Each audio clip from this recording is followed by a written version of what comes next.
my old friend. I've come to talk with you again, because a vision softly creeping left its scenes while I was sleeping. And the vision that was planted in my brain still remains within the sound of silence. In restless dreams I walked alone, narrow streets of cobblestone.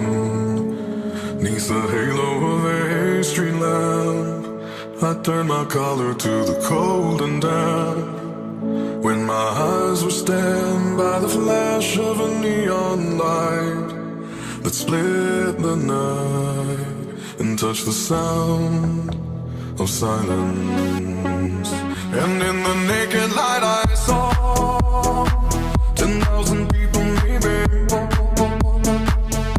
people talking without speaking, people hearing without listening, people writing songs that voices never share, and no one dared disturb the sound of silence. Fools said, you do not know, silence like a cancer grows.